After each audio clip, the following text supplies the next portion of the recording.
la palabra a nuestra secretaria general, Elena Santiago, que nos hará una exposición muy elaborada, muy técnica y muy importante que se ha hecho de los servicios técnicos de Hispalit.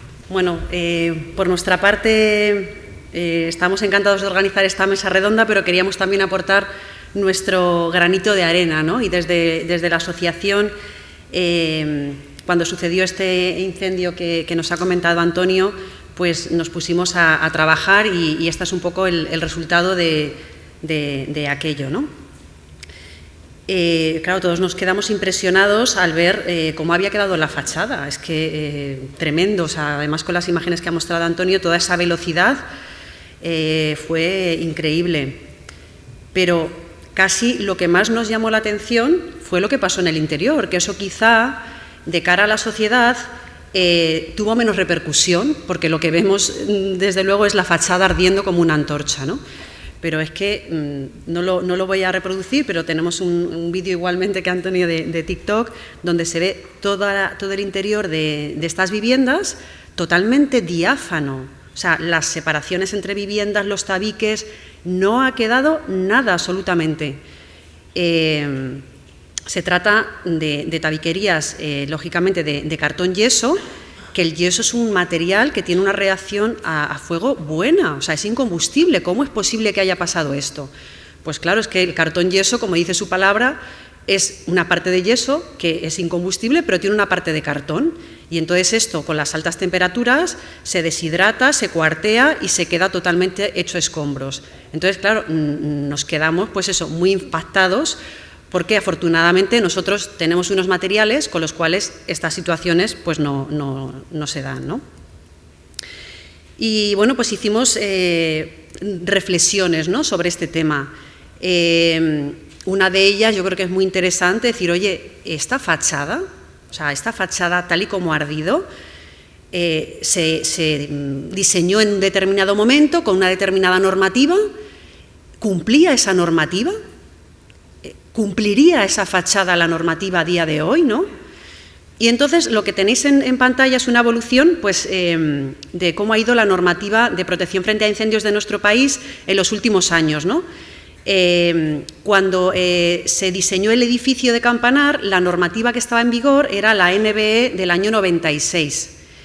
Y la exigencia que había en ese momento a fachadas es que no se exigía nada en cuanto a la reacción al fuego de los materiales que se utilizaban en la fachada, ni a la totalidad de la fachada. No había exigencia. Solamente había una exigencia en cuanto a que tenía que tener una resistencia al fuego de 60 minutos, que son dos conceptos distintos que tampoco quiero introducir porque si no me extendería demasiado. Bueno, pues la normativa se cambia en el año 2006, se aprueba el primer documento de código técnico y ahí sí que vemos que a los materiales de la fachada se le exige una reacción al fuego que es clase BS3D2. Hay una clasificación a nivel europeo, la letra A quiere decir que es incombustible y la letra F que es muy combustible. Cuanto más me acerco a la letra F, más combustible es, cuanto más me acerco a la letra A, menos combustible es. Entonces, bueno, y en cuanto a la reacción al fuego del aislamiento de la fachada, no hay exigencia y se mantiene el valor de resistencia al fuego que se pide 60 minutos, ¿no? Que esa fachada tenga una estabilidad de 60 minutos para que dé tiempo a que lleguen los bomberos. La normativa que tenemos a día de hoy, que se cambió en el año 2019, pues como veis en la tabla es bastante más compleja, entonces se ha ido endureciendo y ahora sí que se exige una reacción al fuego de fachada en función de las alturas de los edificios, donde pues cuanto más bajo es el edificio se permite un material más combustible, tipo D, porque lógicamente tiene menos riesgo y es más fácil la evacuación de ese edificio más bajo, y cuanto más alto es el edificio le exijo un mejor comportamiento frente a incendios, porque lógicamente es más difícil esa evacuación, ¿no? Y se exige reacción al fuego tanto a la fachada en su conjunto como al aislamiento que se utiliza en la fachada. Como vemos, hay letra B o letra D, en función de la altura del edificio, y la resistencia que se pide al fuego también se mantiene en 60 minutos. Entonces, lo que hicimos fue pues, una a través de Google Maps, utilizar imágenes históricas de cuándo se estaba construyendo ese edificio. Y entonces se ve las placas utilizadas como revestimiento de esta fachada, donde se puede ver la marca Larson. Luego sabemos que estos paneles que ha comentado Antonio de chapa de aluminio son de la marca Larson. Larson en aquellos años, cuando se construyó el edificio de Valencia, comercializaba dos tipos de paneles.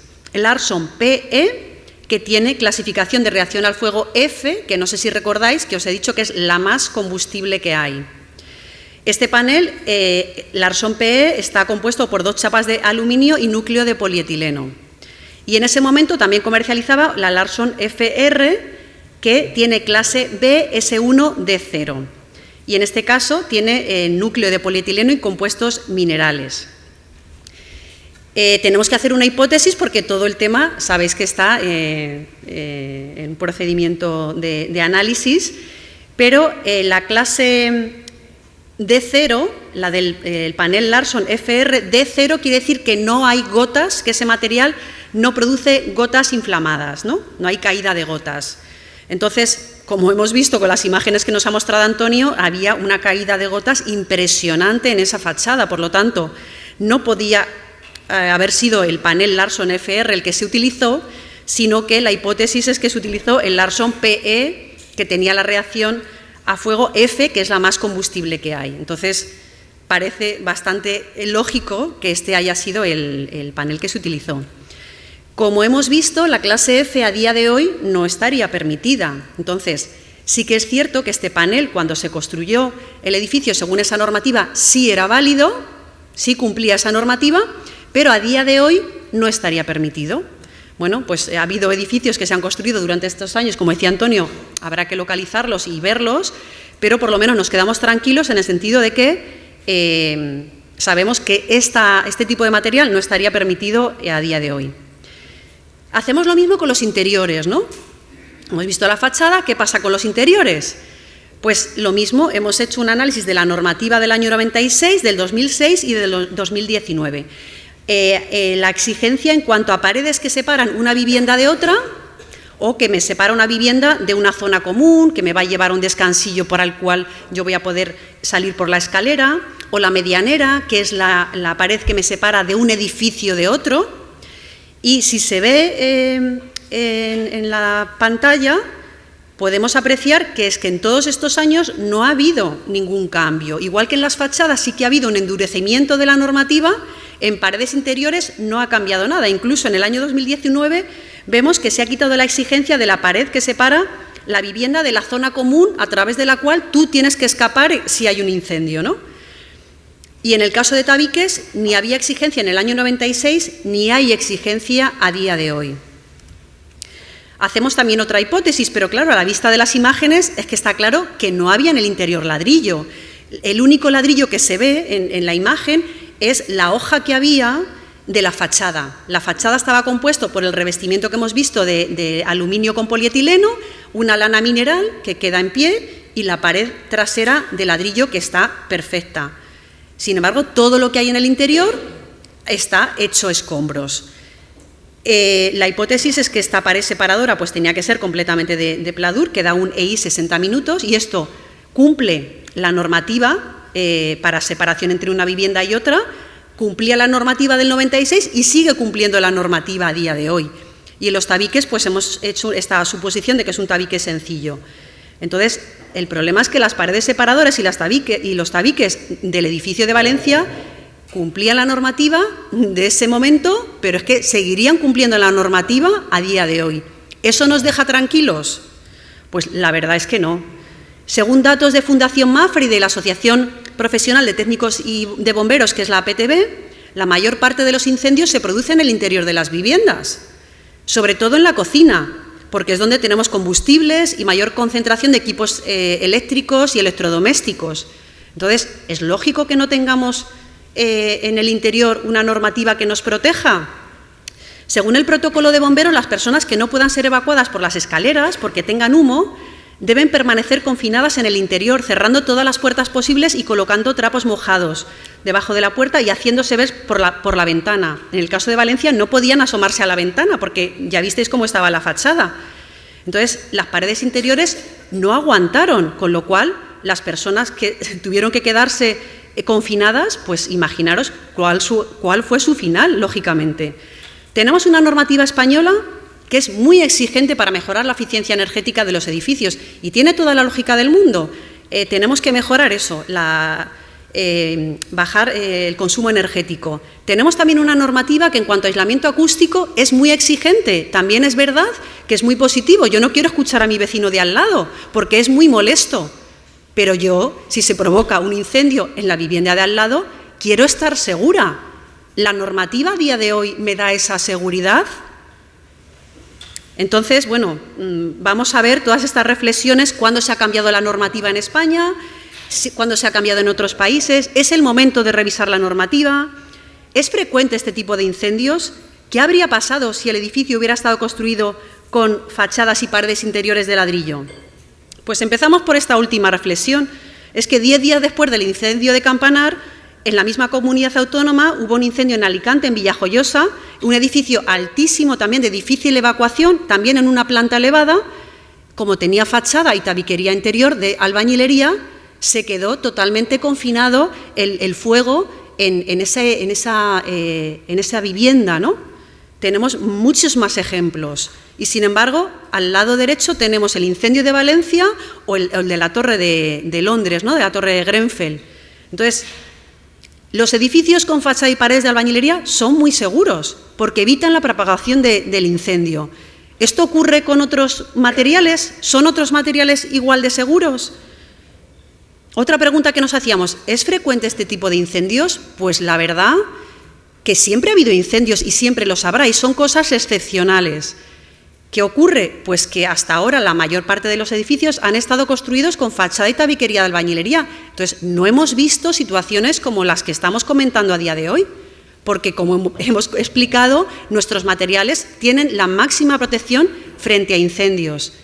Pero ¿qué ocurre? Que en el mercado se han ido introduciendo, lógicamente, nuevos materiales. Y eso es bueno y es positiva la competencia, tiene que existir, nos hace mejorar la competencia, pero ¿estos nuevos materiales se les exige la seguridad frente a incendios que deberían tener? Porque lo que vamos a ver probablemente, y no quiero ser agorera, pero es que nos vamos a encontrar con que este tipo de incendios, que ahora son cosas puntuales, probablemente cada vez se vayan a producir con más frecuencia por este tipo en los cambios de materiales, ¿no? ¿Cuándo se ha cambiado la normativa en otros países? Pues cuando ocurrió en 2017 el incendio de Grenfell, donde sabéis que fallecieron más de 70 personas, porque la diferencia a cambio de Valencia es que se produjo el incendio por la noche, con lo cual la evacuación se complica muchísimo. Pues a partir de ese momento se pusieron a trabajar y aprobaron una normativa en el año 2019 que es más exigente que la que tenemos a día de hoy, que es la del año 2019 en España. ¿Cuándo se ha cambiado la normativa de incendios en España? Pues ahí tenéis un gráfico y es que es normal, cuando suceden estas catástrofes, estos desastres, pues es el momento en el que uno dice, hay que cambiar las cosas, algo no funciona. Se analiza la situación y bueno, pues desde el año 78, 79, que hubo incendios en un hotel, en un hospital, pues se fue publicando normativa para este tipo de edificios, hasta que en el año 91 se publicó la primera normativa general para todo tipo de viviendas. Ahí ha habido una evolución de la normativa, como hemos visto, 2006, 2019, 2024. Es que tiene que empezar a hablarse de que tiene que cambiarse la normativa para evitar estas situaciones. Entonces, después de estas reflexiones, pues hacemos 3 propuestas desde nuestra asociación. Una que es general, y es que analizando toda la normativa de edificación de nuestro país, que es el Código Técnico, tiene distintos documentos, uno para acústica, otro para seguridad estructural, otro para salubridad, otro para protección frente a incendios, ahorro de energía. Pues resulta que casi todos estos documentos de Código Técnico tienen dentro de su articulado un apartado de control de ejecución, explicando que es muy importante para que se cumplan esas exigencias que haya un control de ejecución. Curiosamente, el documento de seguridad en caso de incendio no tiene ese apartado de control de ejecución. Nos parece importante que se cambie y que se incorpore, porque además hay un Real Decreto, que es el 842 del año 2013, en el cual nos dice los valores que tienen de comportamiento frente a incendios los materiales en general, sin necesidad de ensayo. Y para algunos materiales te indica condiciones de ejecución que se tienen que cumplir para que tú puedas utilizar ese valor. Para otros materiales no te indica esas condiciones de control. Entonces, nos parece fundamental que en este nuevo apartado que se debería incluir en el Código Técnico se haga referencia a este Real Decreto. Una frase, si no se tiene que mencionar nada, ese Real Decreto es muy extenso, no hace falta reproducirlo íntegramente en el Código Técnico, pero simplemente que se mencione que existe este Real Decreto y que ahí se indican unas condiciones de control de ejecución que se deben cumplir. Por otro lado, los fabricantes de materiales que tienen que tener determinadas precauciones lo dicen, y en este caso ponemos ejemplos de paredes de separación entre viviendas o de tabiquería hechas con pladur, en los cuales los fabricantes te dicen, si yo quiero cumplir un EI 60, que es lo que me pide la normativa para una separación entre una vivienda y otra, y coloco un enchufe, coloco un interruptor, que todas nuestras paredes tienen enchufes y tienen interruptores, lo que te dice el fabricante es que hay que colocar una doble placa detrás de ese interruptor, porque si no, no te garantizan que te cumpla EI 60. ¿Esto se hace?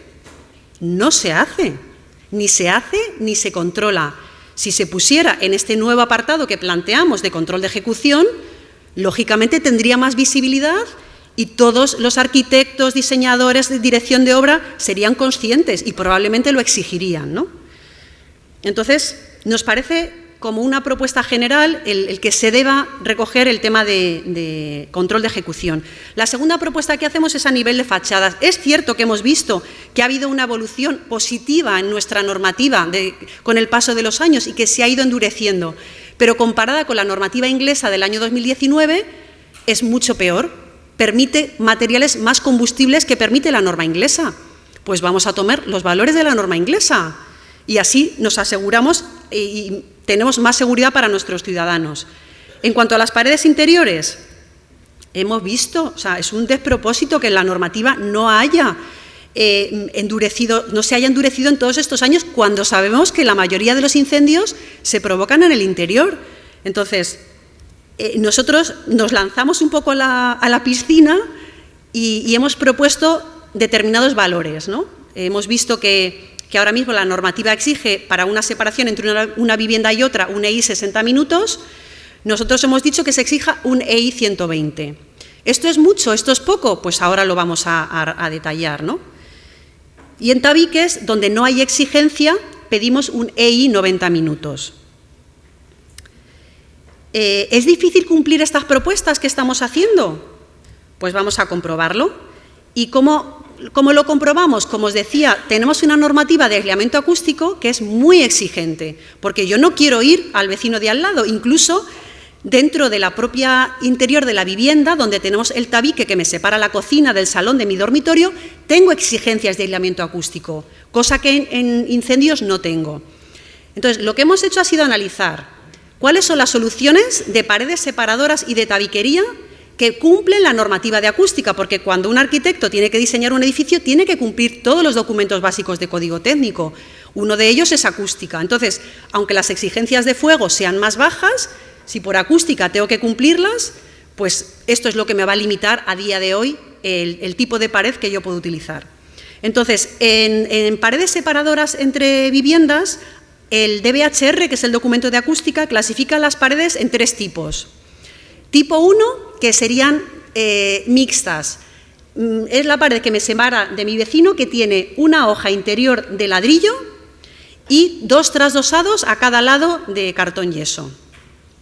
Bueno, pues este tipo de soluciones, os hemos puesto 3 ejemplos que cumplirían a día de hoy, estarían permitidas por acústica, ¿no? Tenemos una pared de doble hueco de 7 centímetros de ladrillo y una doble placa de 12,5 estándar a ambas caras, que es como la solución más básica, ¿no? A nivel de pladur, la placa estándar de 12,5. Esta solución me da EI 90. Si es que hemos visto que la normativa de fuego me pide 60. O sea, es que 90 ya me lo está dando por un tema de acústica. Pues nosotros lo que planteamos es pedir un poco más y pedir 120. ¿Cómo se cumpliría ese 120 con este tipo de solución constructiva? Lo que tengo que hacer es que en lugar de esa placa que pongo a los dos lados, que sea estándar, pongo una placa cortafuego, que los propios fabricantes las comercializan y las tienen por algo, porque tienen un mejor comportamiento frente al fuego. ¿Que no quiero utilizar esa doble placa cortafuego? Pues tengo la opción de que esa hoja interior de ladrillo, en lugar de ser de hueco, pongo un ladrillo perforado, que me da mucha más resistencia al fuego, y entonces ahí sí puedo poner la placa estándar de cartón yeso, y también me da, en este caso, 180 minutos. Acústicamente hay otro tipo de paredes clasificadas, que es la tipo 2, que son las que tienen las dos hojas de ladrillo. En este caso, hemos puesto dos ejemplos, los dos dan 240 minutos, que según la normativa es la máxima clasificación que hay.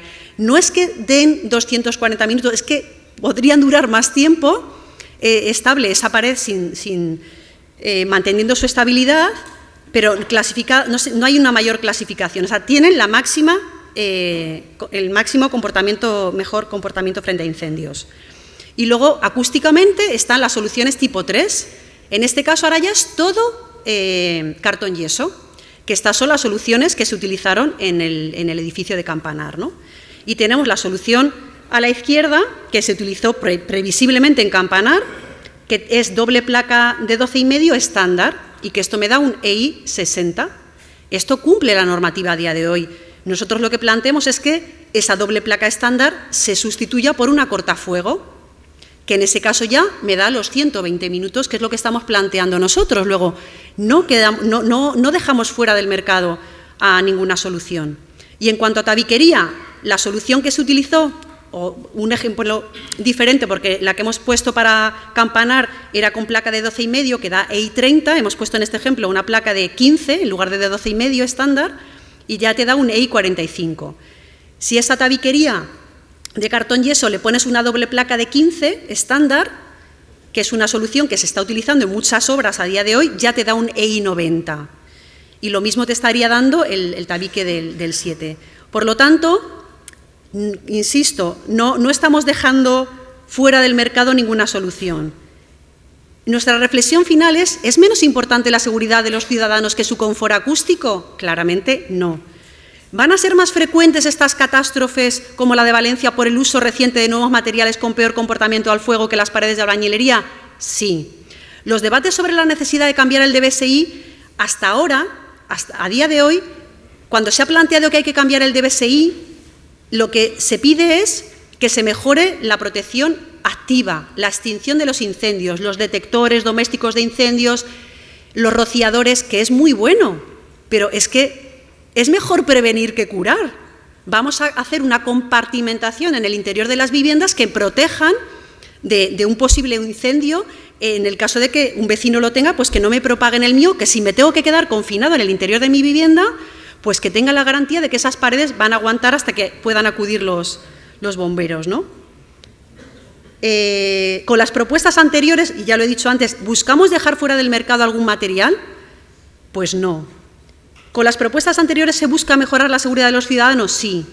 ¿Quiénes tienen la responsabilidad de mejorar la seguridad frente a incendios? Todos somos responsables, pero en mayor medida los legisladores. Y nada más. Muchas gracias.